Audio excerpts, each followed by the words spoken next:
Hello students, good morning. This is the part third video of second chapter, relation and function. And in this chapter,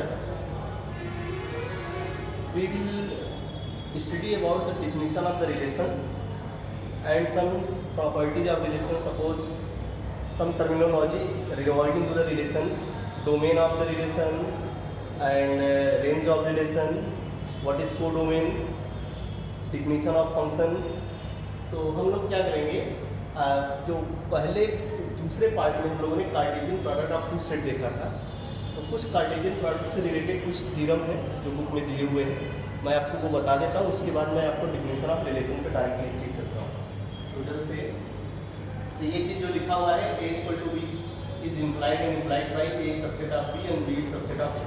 अगर दो set को equal दिखाना होता है तो दोनों सेट को एक दूसरे का सबसेट दिखाना होता है. तो चलिए, ये रिजल्ट बहुत इंपॉर्टेंट था. तो मैं यहाँ पे कुछ क्वेश्चन, पहला थ्योरम क्या है, ये क्वेश्चन के रूप में भी एग्जाम में आ सकता है. थ्योरम ये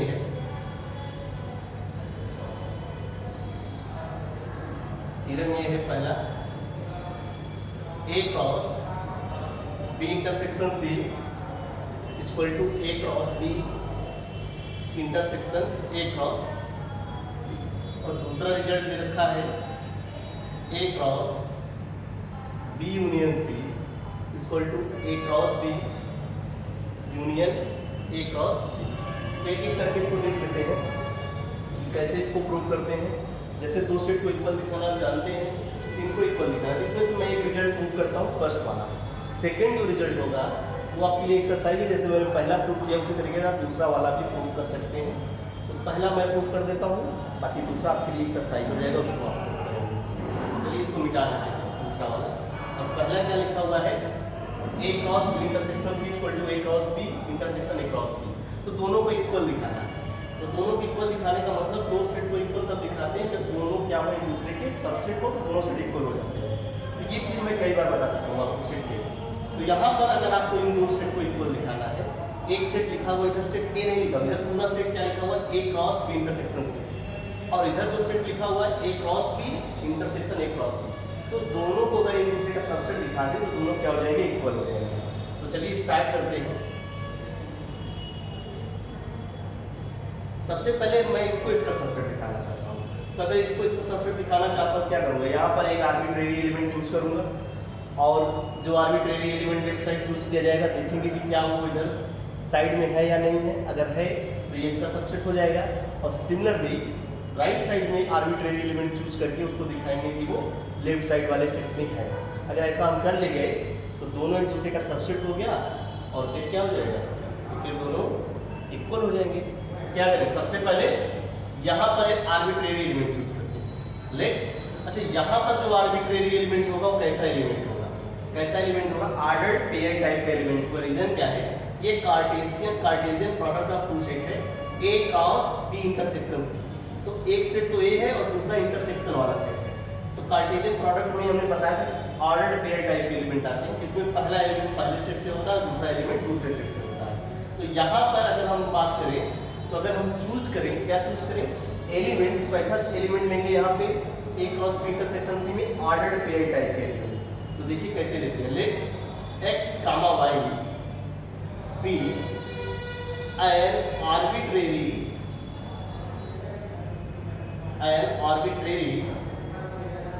एलिमेंट ऑफ इसका A cross B intersection C. मैंने A cross B intersection C का एक आर्बिट्रेरी एलिमेंट लिया. आर्बिट्रेरी एलिमेंट, तो दैट इज हम इसको ये बात कर सकते हैं कि that is x comma y. आपको पता है जब मैंने पेयर टाइप का एलिमेंट क्यों लिया, ऑर्डर पेयर टाइप का, क्योंकि यहाँ पे कार्टेशियन प्रोडक्ट है. कार्टेशियन प्रोडक्ट आप टू सेट ए और बी इंटरसेक्शन सी का कार्टेशियन प्रोडक्ट है, इसमें ऑर्डर पेयर टाइप का एलिमेंट होगा. It belongs to A cross B intersection C.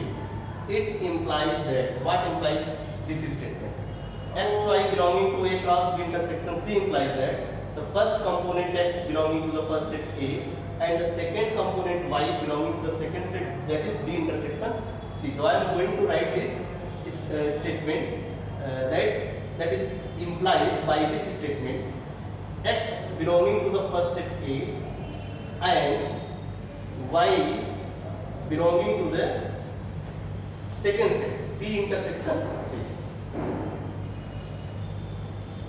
It's clear? So x y belonging to the A cross B intersection C means that the first component x belonging to the first set A and the second component y belongs to the second set, that is B intersection C. It implies that x belongs to A and so this is the form definition of Cartesian product. ये line जो है Cartesian product के definition से लिखा हुआ है. Again now I am going to write x belonging to A and y belongs to B intersection means that y the element which belongs to the B intersection C. It means that y belongs to B as well as C. It means that y belongs to B and यहाँ पे आप and लिखेंगे and चाहे ऐसा and y belongs to C. तो आप इस बात को बहुत ध्यान से देखिए क्या लिखा हुआ है. x belongs to A, y belongs to B. ये बात from the definition of Cartesian product of two set हो गया. x belongs to the set A and अब ये B इंटरसेक्शन C था तो हमने B इंटरसेक्शन C की डिफिनेशन यूज की. भाई इंटरसेक्शन में अगर कोई एलिमेंट होता है तो दोनों सेट में होता है.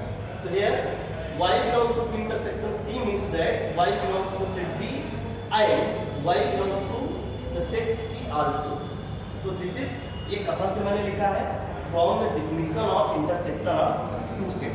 अब देखिए क्या है x A में है, यहाँ पे एंड लगा हुआ है और इसके साथ साथ ये वाली बात भी हो रही है. मतलब ये स्टेटमेंट भी x A में है, ये स्टेटमेंट भी और इसी स्टेटमेंट के साथ ये भी बात हो रही है. दोनों हो रहा है, यहाँ एंड लगा हुआ है इसलिए. ठीक है, एंड लगा हुआ है इसीलिए दोनों स्टेट हो रहा है. इस चीज को हम ऐसे लिख सकते हैं, यही वाई लॉजिक हम लोग ऐसा लिख सकते हैं कि x belongs to A and y belongs to B and y belongs to B ऐसा and या फिर ऐसे भी लिख सकते हैं x belongs to A. मतलब यहाँ पे जो एंड लगा हुआ था तो मैं x belongs to A के साथ y belongs to B भी ले सकता हूँ और एंड और क्या कर सकते हैं x belongs to A y belongs to C ऐसा भी कर सकते हैं. And x belongs to the set A and y belongs to the C. अब आप बहुत ध्यान से देखिए x A में है y B में है. तो अगर x और y का आप ऑर्डर्ड पेयर बनाएंगे तो A क्रॉस B में आएगा, बिल्कुल आएगा.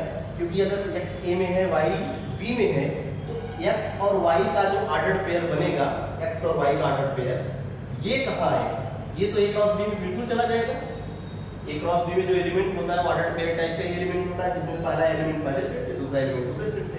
तो अगर x y का जो ऑर्डर्ड पेयर बनेगा वो कहाँ चला जाएगा? A क्रॉस B में. तो दिस इंप्लाइज, मैं इस बात को लिख रहा हूँ, it implies that the ordered pair x comma y belongs to A cross B and यहाँ पर भी वही चीज है, x belongs to A, y belongs to C. It means that the ordered pair of x and y belongs to the A cross C.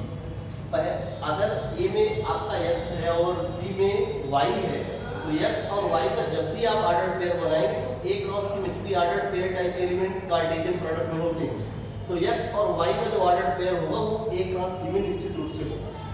इस चीज को कैसे लिखते हैं यहाँ पर? and x comma y belongs to A cross C. ये समझ में आई बात? ऐसा लिखा जा सकता है. क्यों लिखा जा सकता है? From the definition of Cartesian product of two set. Cartesian product यही कहता है कि अगर A में कोई एलिमेंट है, B में A क्रॉस B में वही एलिमेंट आता है जो ऑर्डर्ड पेयर टाइप का हो और पहला कंपोनेंट पहले सेट से दूसरा कंपोनेंट दूसरे सेट से. तो x और y का अगर आप ऑर्डर्ड पेयर बनाएंगे तो निश्चित रूप से वो A क्रॉस B में आएगा. इसी तरीके से x और y A क्रॉस C में भी आएगा. तो ये order pair A cross B में भी आएगा और A क्रॉस C में आएगा. तो इट इंप्लाइज दैट जब हम दोनों का इंटरसेक्शन लेंगे तो उसमें भी आ जाएगा, दोनों में लिखा हुआ है. तो it implies that x comma y का मतलब ordered pair x comma y belongs to A cross B intersection A cross C. ये बात समझ में आई होगी कि भाई ये ऑर्डर पेयर अगर ए क्रॉस बी में भी है और ए क्रॉस सी में भी है, तो दोनों के कॉमन, जब दोनों का कॉमन हम एलिमेंट निकालेंगे तो एलिमेंट जरूर आएगा, क्योंकि वो दोनों सेट में है, तो दोनों के इंटरसेक्शन में वो एलिमेंट बिलोंग करेगा। This is the definition. तो this line is written from the definition of intersection of two set. दो सेट के इंटरसेक्शन की डेफिनेशन से ये देखा होगा। तो देयरफॉर क्या प्रूव हो गया? अब देखिए, हमने एलिमेंट चूज किया था, यहाँ पर ये लिखा हुआ था A cross B intersection C. Element जो चूज किया गया था वो A cross B intersection C में चूज किया गया था। वही आर्बिट्रेरी एलिमेंट कहाँ पहुंच गया? A cross B intersection A cross C, यहाँ पहुंच गया। तो आपने यहाँ पे आर्बिट्रेरी एलिमेंट चूज किया और वो इस सेट में पहुंच गया। इसका मतलब क्या हो गया? ये वाला सेट इसका क्या हो गया? सबसेट हो गया। अब दोबारा क्या करना है? यहाँ पे एलिमेंट चूज करना है और इसका सबसेट दिखाना है। तो मैथ में हमारे लिए इस सेट थ्योरी में प्रूव करते समय एक सुविधा बहुत हो जाती है। जब हम एक तरफ से प्रूव करते हुए नीचे चलते हैं तो कभी कभी हमको ऐसा मौका मिल जाता है कि नीचे से हम प्रूव करें और रिवर्स इम्प्लीकेशन का साइन यूज करते हुए ऊपर तक पहुंचे। जैसे अगर मैं मान लो यही एक ऑर्डर पेयर टाइप का एलिमेंट इसमें चूज कर लिया एक्स वाई कामा एक्स, तो इसका मतलब क्या हुआ? चूंकि A cross B intersection A cross C में मैंने ये एक्स वाई चूज किया है, इसका मतलब ये ऑर्डर पेयर इसमें भी रहा होगा और इसमें भी रहा होगा। तो यहाँ से रिवर्स इम्प्लीकेशन देखिए चलेगा, ये इंप्लाइज करेगा कि ये order pair A cross B में भी होगा एंड इंटरसेक्शन के लिए and that order pair must be belong to A cross C, वो दोनों में होगा। ठीक है, और अगर ऐसा हो गया, देखिए ये वाली लाइन अपनी ऊपर वाली लाइन को इंप्लाइज करेगी कि यहाँ रिवर्स इम्प्लीकेशन लगा के, मतलब ये वाली लाइन क्या इंप्लाइज करेगी कि अगर एक्स वाई ए क्रॉस बी में है, इसका मतलब जो पहला कंपोनेंट है वो पहले सेट में है और दूसरा कंपोनेंट दूसरे सेट में। X belongs to A and y belongs to B, ये इसका मतलब हुआ। और एक्स वाई अगर ए क्रॉस सी में है, इसका मतलब एक्स ए में रहा होगा और वाई सी में रहा होगा। तो ये वाली लाइन, इस लाइन से रिवर्स इम्प्लीकेशन हम लोग यहाँ पहुँच गए। और जब यहाँ पहुँच गए तो इस चीज़ को मैं ऐसे भी लिख सकता हूँ, क्या लिखा हुआ है? x belongs to a and y belongs to b, फिर एंड लगा हुआ है x belongs to a and y belongs to b, यानी ये x बिलोंग्स टू a दो बार स्टेटमेंट लिखा हुआ है। ठीक है, एंड के द्वारा दोनों स्टेटमेंट ऐड हुए हैं। तो x a में तो है कंफर्म है, तो x बिलोंग्स टू a को मैंने एक ही बार लिखा। एंड ये जो y बिलोंग्स टू b है, एंड के साथ साथ y बिलोंग्स टू b, यहाँ एंड लगा हुआ है and that y belongs to c। उसी चीज को मैंने ऐसा लिखा एक बार में एंड लगा के कि y belongs to b and y belongs to c। इसका मतलब अब इस लाइन से इंप्लाई हो जाएगा कि x belongs to a and y belongs to b intersection c। वो कहाँ चला गया? b इंटरसेक्शन c में चला गया। तो अब वही, अब हम लोग क्या करेंगे? ये लाइन इंप्लाइज करेगी कि अगर हम x और y का ऑर्डर्ड पेयर बनाए तो वो कहाँ जाएगा? a क्रॉस और y जिस सेट में होगा, y है इंटरसेक्शन c में, a cross b intersection c में जाएगा, यानी इस लाइन से ये लाइन इंप्लाइज हो जाएगी। तो यहाँ पर अब हुआ क्या कि ये देखा गया कि भाई यहाँ पर अगर हम एलिमेंट आर्बिट्रेरी एलिमेंट चूज करें तो रिवर्स इम्प्लीकेशन के द्वारा हम यहाँ पे पहुँच जाएंगे x y belonging to the A cross B intersection C. तो यहाँ पर एलिमेंट चूज किया गया एक्स वाई और वो पहुँच जाएगा यहाँ पर, तो ये जो है उसका क्या हो जाएगा? सबसेट हो जाएगा। तो इस ऊपर से नीचे तक इम्प्लीकेशन और फिर रिवर्स इम्प्लीकेशन के द्वारा जब ऊपर से नीचे आए तो ये इसका सबसेट प्रूफ हुआ, और जब नीचे से ऊपर पढ़ेंगे तो ये इसका सबसेट प्रूफ हो जाएगा। तो इस दोनों ही प्रूफ से, इसीलिए मैंने रिवर्स इम्प्लीकेशन लगाया। अगर रिवर्स इम्प्लीकेशन नहीं लगाना होता, फिर मैं यहाँ पर एक आर्बिट्रेरी एलिमेंट चूज करता, जैसे यहाँ पे इसी लाइन को उल्टा एक बार और लिखना होगा, मतलब यहाँ से फिर इसको फिर इसको फिर इसको फिर इसको ऐसा फिर से लिखना होगा। लेकिन रिवर्स इम्प्लीकेशन लगाने से हमारा काम आसान हो गया। अगर रिवर्स इम्प्लीकेशन नहीं लगाते तो इसको मैं दो बार लिखता इस पूरी चीज को। तो एक बार ऐसे ऊपर से नीचे और फिर नीचे से ऊपर की तरफ दो बार लिखते और लास्ट में बताते हैं कि दोनों एक दूसरे के सबसेट हो गए, तो दोनों क्या हो जाएंगे? इक्वल हो जाएंगे। तो मैं इस तरीके से लिख सकता हूँ यहाँ पे कि therefore a cross b intersection c equal to a cross b intersection a cross, ये प्रूफ। ठीक है, ये रिजल्ट मेरा प्रूफ हुआ a cross b intersection c equal to a cross b intersection a cross c। तो मैं इसको अब रिमूव कर रहा हूँ यहाँ से, इसको मिटाते हैं। और एक दूसरा जो रिजल्ट था यूनियन वाला, उसको मैंने आपको एज एक्सरसाइज रूप में दे दिया है। इसको आप एक्सरसाइज के रूप में प्रूव करेंगे और देखते हैं अगर कोई रिजल्ट इंपॉर्टेंट हो तो उसको प्रूव करा देते हैं।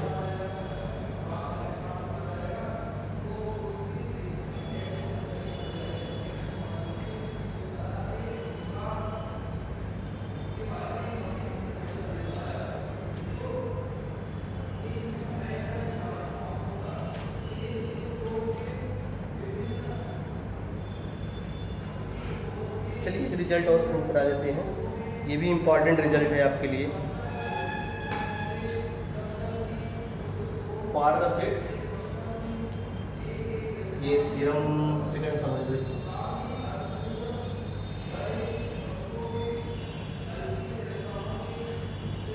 For sets A, B, C and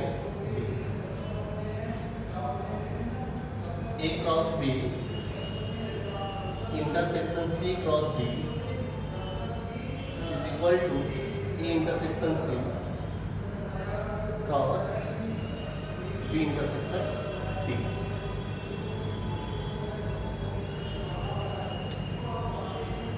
ठीक है, इसको प्रूव करते हैं हम। प्रूव करने का तरीका वही है कि एक दूसरे को सबसेट दिखाना। तो चलिए जल्दी से इसको प्रूव कर लें। रिजल्ट बहुत इंपॉर्टेंट है, ये बहुत इंपॉर्टेंट रिजल्ट है। तो क्या करें, यहाँ पर एक आर्बिट्रेरी एलिमेंट चूज करें। लेट कैसा एलिमेंट चूज करें, देखो A क्रॉस B और C क्रॉस D का इंटरसेक्शन है। A क्रॉस B में ऑर्डर पेयर टाइप का एलिमेंट है, C क्रॉस D में ऑर्डर पेयर टाइप का एलिमेंट है, तो इंटरसेक्शन में वही ऑर्डर पेयर टाइप का एलिमेंट रहेगा। तो let x y belonging to the A cross B intersection C cross D, ऐसा ले लिया। मतलब इंटरसेक्शन मैंने इस सेट में एक आर्बिट्रेरी एलिमेंट चूज किया। दिस इंप्लाइज, इसका मतलब ये है कि ये एक्स वाई पेयर इसमें भी रहेगा और इसमें भी इंटरसेक्शन में है, तो दोनों सेट में रहेगा। तो this implies that x comma y belongs to A cross B, ये पहला स्टेटमेंट हो गया। एंड यही x comma y belongs to C cross D, दोनों सेट हो गया। ये मैंने जब order pair x comma y लिया है cross B intersection C cross D में, इसका मतलब ये order pair A cross B में भी है और वो order pair C cross D में भी है। ठीक है, तो दिस इंप्लाइज दैट अब अगर ये A क्रॉस B में है, इसका मतलब आपको समझ में आ गया, पहला कंपोनेंट पहले सेट में, दूसरा कंपोनेंट दूसरे सेट में। That is x belonging to A y and y belongs to, इसका यही मतलब है। और फिर यहाँ लगा हुआ है एंड यहाँ पे लिख सकते हैं x बिलोंग्स टू C और y बिलोंग्स टू। इस बात को बहुत ध्यान से देख लीजिए, क्या लिखा हुआ है, x A में है, y B में है, और फिर एंड लगा हुआ और साथ साथ यही x कहाँ पे है, C में है, और यही y कहाँ पे है, D में है। तो आप ऐसा भी लिख सकते हो भाई, इट इज इंप्लाइज दैट, मैं ऐसा लिख दूं x A में है एंड x कहाँ पे है, एंड लगा हुआ है, एंड x कहाँ पे है, C में है, and x belongs to C, ऐसा लिख दें। एंड और इस तरीके से लिख दें कि y कहाँ पे है, B में है, y belongs to B, and यही y B में भी है, and y belongs to B। ये क्यों लिख दिया, बाय लॉजिक, ये लॉजिक करती है कि भाई x A में है, y B में है, फिर एंड के द्वारा लगा हुआ x C में है, y D में है, तो x A में है एंड x C में है, इसको एक साथ लिख दिया, x A में है एंड x C में है, और फिर एंड लगाया और y B में था एंड y D में था, इन दोनों के साथ कर दिया। तो यहाँ से ये बात पता चल गई, इट इंप्लाइज दैट कि x बिलोंगिंग टू, x कहाँ बिलोंग कर गया, अगर x A और C दोनों में है तो ये एलिमेंट दोनों कॉमन में आ जाएगा, यानी x belongs to A intersection C and y belongs to B intersection D, ये आ जाएगा, and y belongs to B intersection D। अब क्या लिख सकते हैं, अगर x यहाँ पर हो, y यहाँ पर हो, तो x और y का जब ऑर्डर्ड पेयर बनेगा तो वो कहाँ आ जाएगा, A intersection C cross B intersection D। तो लिख देंगे this implies that the ordered pair x comma y जो कि यहाँ से बनेगा वो आएगा A इंटरसेक्शन C, क्योंकि पहला एलिमेंट पहले सेट में और क्रॉस जो दूसरा एलिमेंट है वो ऑर्डर्ड पेयर क्या होता है, क्रॉस प्रोडक्ट में आता है, वो दूसरे सेट में B इंटरसेक्शन D। ऐसा तो देखिए कहाँ चूज किया हमने, इस ऑर्डर पेयर को यहाँ चूज किया और ये ऑर्डर पेयर यहाँ पहुंच गया, इसका मतलब ये चीज उसका क्या हो गया, सबसेट हो गया। अब दोबारा वहां पे एलिमेंट चूज करिए, ऑर्डर एक एलिमेंट आर्बिट्रेरी एलिमेंट, और दिखाइए कि वो यहाँ पर है। तो इसको दोबारा लिखने से अच्छा है कि मैं रिवर्स सिंप्लिफिकेशन यूज करूँ कि चलिए मैं एक x कामा y यहाँ पे चूज कर दिया। यहाँ पे चूज करने का मतलब है कि ये क्रॉस प्रोडक्ट होने का मतलब x जो है पहले सेट में रहेगा और y दूसरे सेट में रहेगा। तो आप रिवर्स सिंप्लिफिकेशन के द्वारा पूरा यहाँ तक पहुँच जाएंगे और इसमें कुछ नहीं, ठीक है। तो ये क्या हुआ, हमने क्या प्रूव किया, अभी तक जो लेफ्ट हैंड साइड वो राइट हैंड साइड का सबसेट था। अब जो है हमने ये प्रूव कर दिया रिवर्स इम्प्लीकेशन जब चलेंगे, जब आप नीचे से ऊपर चलेंगे, तो मैं इसको बार बार नहीं समझा रहा हूँ, आप पढ़ेंगे अपने आप समझ में आएगा। अगर आपने इस वीडियो को पॉज करके ये सब नोट कर लिया, नोट करने के बाद आप रिवर्स इम्प्लीकेशन जब चेक करेंगे तो आप वहाँ तक पहुँच जाएंगे। कहाँ तक पहुँच जाएंगे कि आर्बिट्रेरी एलिमेंट यहाँ पे चूज किया जाएगा और वो आर्बिट्रेरी एलिमेंट आपको कहाँ मिल जाएगा, यहाँ पर इसमें। तो ये इसका सबसेट हो जाएगा। तो देयरफॉर ये क्या हो गया, एक दूसरे के बराबर हो गए। मैं इस चीज को यहाँ लिखूंगा, therefore A cross B intersection C cross B is equal to A intersection C cross B intersection B। ये बात प्रूफ, ठीक है। तो इसको मैं हटा देता हूँ। हमने दो इंपॉर्टेंट रिजल्ट प्रूफ किया है।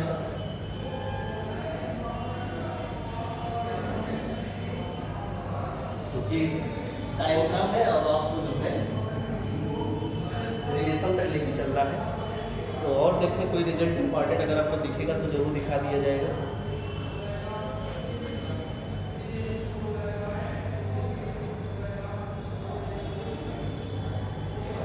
तो एक मैं यहाँ पर थ्योरम और लिख दे रहा हूँ, एक थ्योरम, इसको आप खुद प्रूव करिएगा।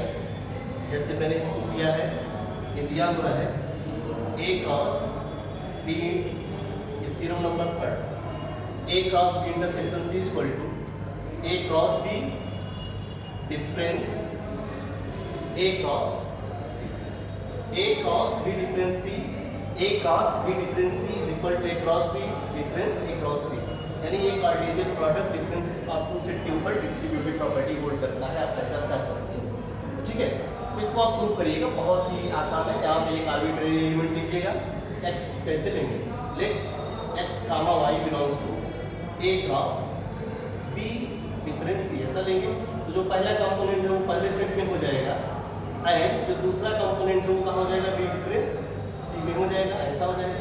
फिर आप लिखेंगे x belonging to A, and क्यों लिखा है, क्योंकि ये क्रॉस प्रोडक्ट था, तो दूसरा कंपोनेंट दूसरे सेट में, and y belongs to B difference C का मतलब आप समझ में आया होगा कि y B में तो रहा होगा but y does not belongs to C, y B में है लेकिन y इसमें नहीं है। अब एंड लगा हुआ है, इस A को इसके साथ और इसी A को इसके साथ आप दोबारा अलग अलग करेंगे, आप यहाँ तक पहुँच जाएंगे, ठीक है। ये आपके लिए एक हिंट है, इसको आप खुद से ट्राई करें।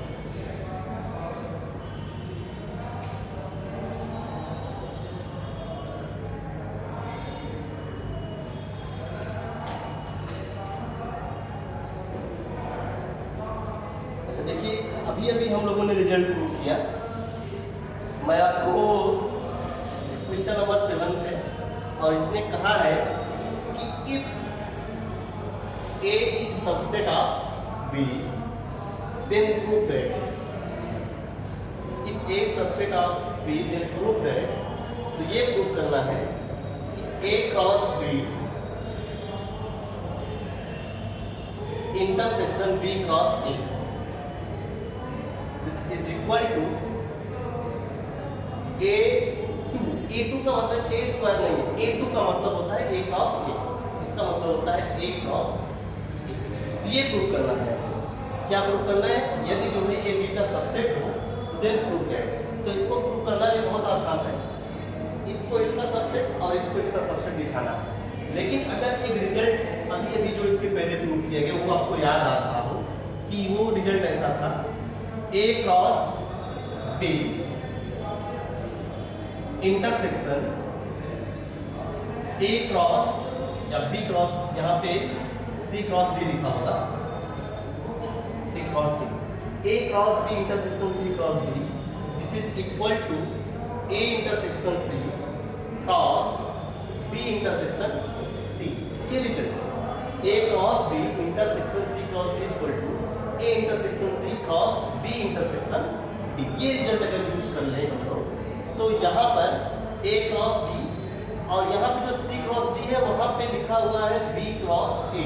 तो अगर मैं इस थ्योरम का यहाँ पर अप्लाई करूँ, ये ऐसा हो जाएगा A cross B intersection B cross A, तो दिस इज इक्वल टू, इस थ्योरम का यहाँ पर लेफ्ट हैंड साइड में अगर आप अप्लाई कर देंगे तो ये कहता है कि A इंटरसेक्शन C, मतलब ए को बी के साथ intersection, this is equal to A intersection B cross फिर बी इंटरसेक्शन सी, यही है ना बी इंटरसेक्शन सी, तो B intersection A cross B intersection A, कुछ ऐसा आ जाएगा। इस रिजल्ट का मैं डायरेक्ट यहाँ पे अप्लाई कर देता हूँ, क्या है A cross B intersection B cross A था, तो ये रिजल्ट है A cross B intersection C cross B equal to A और सी का इंटरसेक्शन क्रॉस प्रोडक्ट बी और डी का इंटरसेक्शन, कुछ ऐसा। ठीक है, वही चीज मैं यहाँ पे अप्लाई करने जा रहा हूँ भाई, इसको इसके साथ कर लेंगे, इसको इसके साथ कर लेंगे, तो ये आ जाएगा A intersection B cross B intersection A. अब बहुत ध्यान से देखिए, ए और बी का इंटरसेक्शन कहा गया है, अगर ए जो है बी का सबसेट है, ए बी का सबसेट होने का मतलब ए बी के अंदर है, आप वेन डायग्राम से समझ सकते हैं, इसका मतलब ए जो है बी के अंदर है, ए को आप नहीं बनाना, ये पूरा बी हो जाएगा और ये ए हो जाएगा। और अगर कहें कि दोनों का कॉमन पार्ट क्या है, दोनों का कॉमन पार्ट तो यही ये ए में भी है और बी में भी है, तो इस केस में अगर ए बी का सबसेट है तो ए इंटरसेक्शन बी जो होता है वो ए के बराबर है। ठीक है, ये भी रिजल्ट है, अगर ए बी का सबसेट है तो ए इंटरसेक्शन बी क्या आएगा, ए के बराबर आएगा। ए बी का सबसेट होने का मतलब है ए के सभी एलिमेंट बी में हैं। अब जब इंटरसेक्शन निकालेंगे तो वही ए के एलिमेंट और बी के एलिमेंट तो कॉमन हो जाएंगे, तो पूरा ए का ही एलिमेंट आ जाएगा, तो A intersection B equal to A. इस तरीके से ए इंटरसेक्शन बी क्या आ जाएगा, ये ए आ जाएगा क्रॉस बी इंटरसेक्शन में, बात वही है, ए इंटरसेक्शन बी और बी इंटरसेक्शन ए का इंटरसेक्शन जो होता है वो सेट के ऊपर कम्यूटेटिव प्रॉपर्टी होल्ड करता है, दोनों एक ही चीज है। ए इंटरसेक्शन बी प्रूव भी किया गया होगा, A intersection B equal to B intersection A, ये प्रूव किया गया होगा, ये भी ए इंटरसेक्शन बी ही है, तो इनका भी इंटरसेक्शन क्या आएगा, ए आएगा। ए क्रॉस है, मैंने बताया ना ए स्क्वायर को ए क्रॉस ए लिखते हैं, यही क्या हो जाएगा, ए स्क्वायर हो जाएगा। तो देखिए ये रिजल्ट डायरेक्टली उस थ्योरम का यूज करते हुए आ गया। ये भी हो गया क्वेश्चन, ये 7वां क्वेश्चन है आपके बुक का।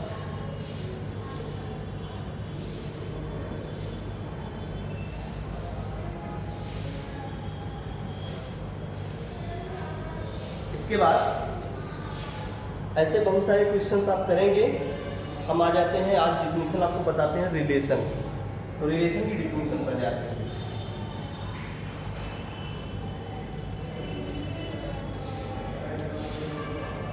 रिलेशन क्या होता है, रिलेशन जब भी आपसे कोई पूछेगा रिलेशन क्या होता है, तो रिलेशन क्या होता है, दो लोगों के बीच में होता है। किसके बीच में होता है, दो लोगों के बीच में, तीन लोगों के बीच में, चार लोगों के बीच में, मतलब कई लोगों के बीच में रिलेशन होता है। जैसे हम लोगों के बीच में होता है, अपने घर में रिलेशन है हमारा, हमारी मम्मी से, हमारे पापा से, अपने भाई बहन से हम लोगों का अपना रिलेशन है। उसी तरीके का रिलेशन यहाँ पर भी है, लेकिन अब यहाँ पे भाई बहन मम्मी पापा तो रहेंगे नहीं, यहाँ पे तो आपके पास एक सेट रहेगा, तो एक सेट का किसी दूसरे सेट के एलिमेंट से कुछ रिलेशन होने का मतलब क्या है, रिलेशन होगा तो दो लोग आएंगे, और दो लोग कहाँ आते हैं, ऑर्डर पेयर में आते हैं। इसका मतलब रिलेशन का जो संबंध है वो या तो ऑर्डर पेयर में आएगा, या फिर ऑर्डर ट्रिपलेट में आएगा, या फिर 4 का टपल, 5 का टपल, m टपल का, तो मतलब कार्टेशियन प्रोडक्ट से ही रिलेशन मिलके बना हुआ है। जैसे मान लीजिए अगर यह एक सेट है, सभी मेल का सेट, इसका सेट है जिसमें सभी मेल, और ये दूसरा सेट है जिसमें सभी फीमेल, और अगर हम कहें इस सेट का नाम मैंने m रख दिया और इस सेट का नाम f रख दिया, और आपसे कहा जाए कि m क्रॉस f निकालिए, तो m क्रॉस f कैसे निकालेंगे, आप यहाँ पे कोई एलिमेंट चूज करेंगे, किसी भी मेल का मतलब कोई भी मेल पर्सन होगा उसको चूज करेंगे। जैसे मान लो किसी का नाम A, अगर उसका नाम A हो गया तो यहाँ पर फीमेल, जितनी भी फीमेल सबके साथ क्या बनाएंगे, आप ऑर्डर पेयर बनाएंगे। मान लो यहाँ पर फीमेल है, ऐसे B C D ऐसे है, तो ऑर्डर पेयर कैसे बनेगा, A B A C A D, कुछ इस तरीके से आप बनाते जाएंगे। मेल और मतलब इसी तरीके से बनेगा ना, अगर this is the set of all male and this is the set of all female and this set of all male is denoted by the letter capital M and set of female all females is denoted by the letter capital F, तो then M cross F में सभी order pair आ जाएंगे। यहाँ पर आप उठाएंगे पहले एक को उसके बाद जितने उसके साथ ऑर्डर पेयर बन सकते हैं, फिर दूसरे को कहेंगे जितने ऑर्डर पेयर बन गए, तीसरे से इसी तरीके से सब ऑर्डर पेयर आप बनाएंगे, जिसमें पहला कंपोनेंट ध्यान रहेगा क्या होगा, इस सेट से यानी मेल होगा, और दूसरा कंपोनेंट क्या होगा, वो फीमेल होगा। इस तरीके से आप जितने ऑर्डर पेयर बना सकते हैं वो एम क्लास एफ के अंदर आ जाएगा। लेकिन अगर आपने कहा कि भाई मैं एक रिलेशन बना रहा हूँ, इसके ऊपर इन्हीं दोनों सेट में एक रिलेशन डिफाइन कर रहा हूँ कि इसमें मैं एम क्रॉस एफ का वो एलिमेंट रखूंगा x comma y such that, मैं क्या रख रहा हूँ, मैं वो रख रहा हूँ सच दैट वाई इज, मैं ऐसा लिख देता हूँ x comma y such that x is brother of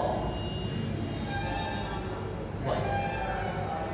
अब समझिए मैंने क्या लिखा, मैंने एक सेट बनाया, उस सेट में क्या लिया, ऐसा ऑर्डर पेयर दे रहा हूँ x comma Y. X comma Y मतलब मैं जो ऑर्डर पेयर दे रहा हूँ ये पहला एलिमेंट यहाँ से और दूसरा एलिमेंट यहाँ से, मतलब एम क्रॉस एफ का एक सबसेट टाइप का कुछ ले रहा हूँ, जिसमें वे सारे ऑर्डर पेयर लिखे हुए हैं, जिसमें क्या है x is brother of y, मतलब एक्स वाई का अगर ब्रदर है तभी वो आर के अंदर है, अगर ब्रदर नहीं है तो नहीं है।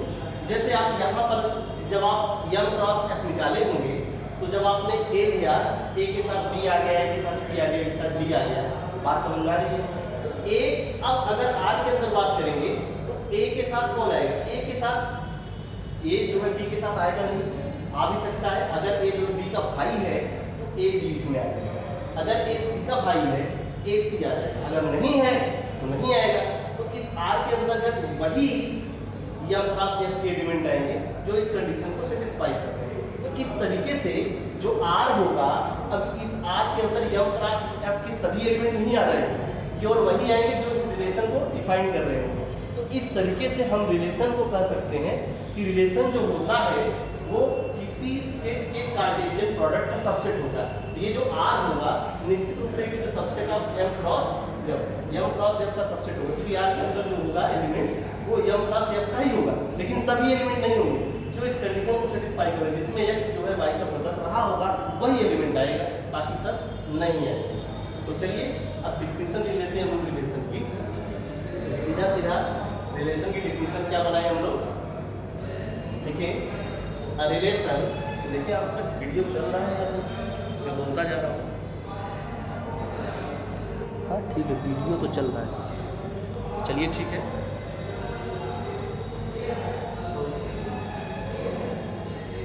तो रिलेशन की डिफिनेशन लिख रहे हैं, for given two sets A and B, relation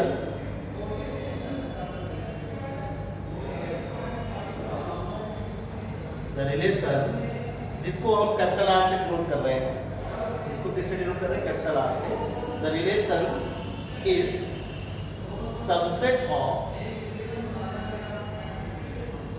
A cross, या ये समझिए कि आपको अगर दो सेट ए और बी दिए हो तो ए क्रॉस बी का जो भी सबसेट होगा उसी को हम लोग क्या नाम देंगे, रिलेशन नाम देंगे। तो समझ में आया होगा कि रिलेशन की डिफिनेशन बहुत छोटी सी है।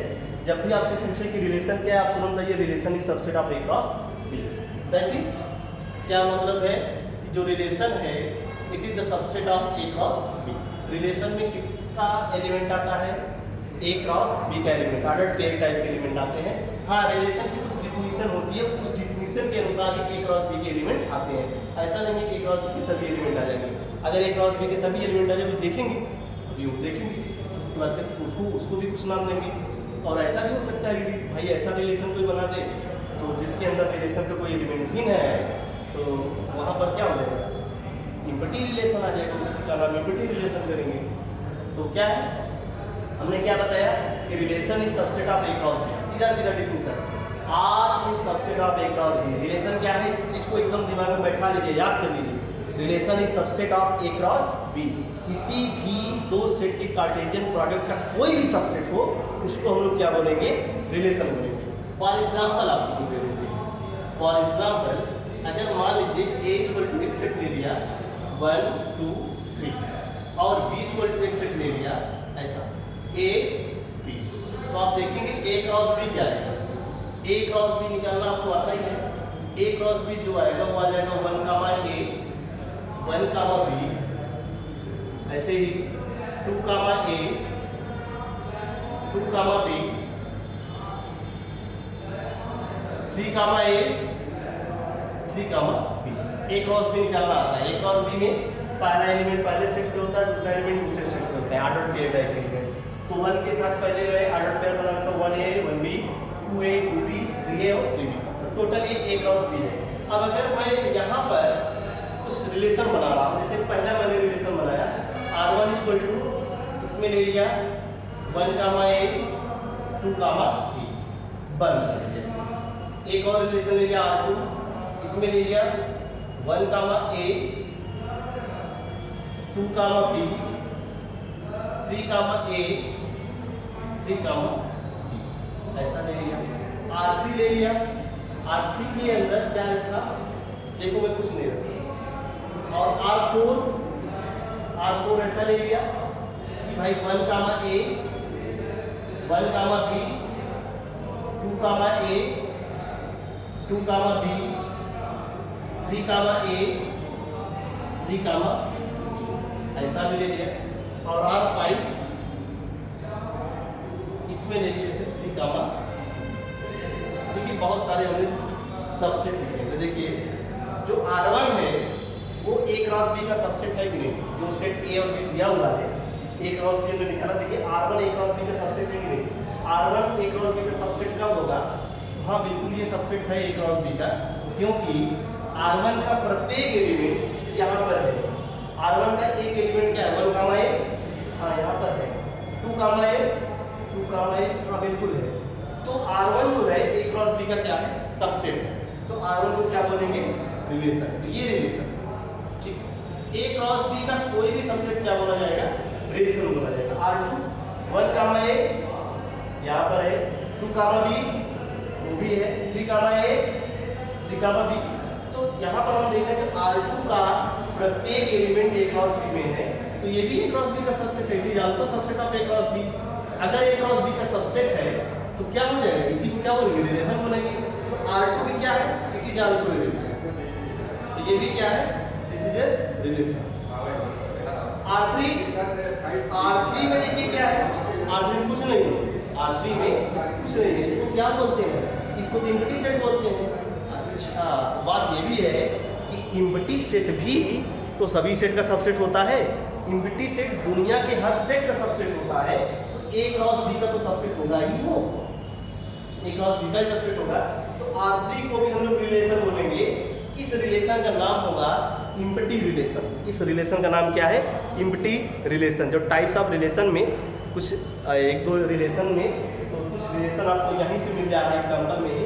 एक प्रकार का रिलेशन एम्प्टी रिलेशन भी है, तो क्योंकि जो एम्प्टी सेट होता है वो सभी सेट का सबसेट होता है। A क्रॉस B का तो सबसेट होगा ही, और A क्रॉस B का जो भी सबसेट होगा उसी का नाम क्या होता है, रिलेशन होता है। तो ये भी रिलेशन है, इसको कहते हैं एम्प्टी रिलेशन। R4 के बारे में देखिए 1A 1B 2A 2B 3A 3B, इसमें A क्रॉस B का सभी एलिमेंट आ गया, तो ये भी किसका सबसेट है, A क्रॉस B का सबसेट, क्योंकि हर सेट अपना सबसेट होता है। ये पूरा का पूरा A क्रॉस B का सबसेट है, या ये कहूँ कि पूरा का पूरा A क्रॉस B के बराबर है, तो हर सेट अपना सबसेट होता है। तो A क्रॉस B ये तो अपने आप में A क्रॉस B ही है, A cross B subset of A cross B, ये तो होगा ही होगा।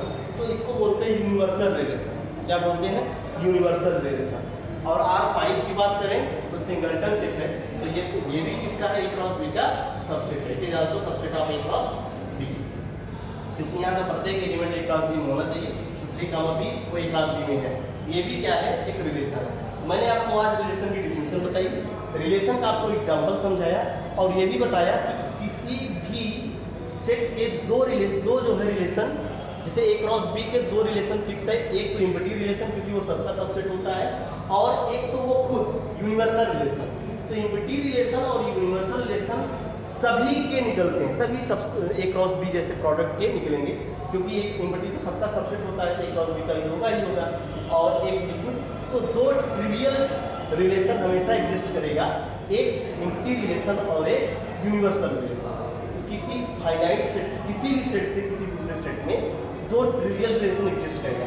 इसके अलावा और कितने करेंगे और कितने नहीं करेंगे ये हम आपको नेक्स्ट वीडियो में बताएंगे। ठीक है, थैंक यू।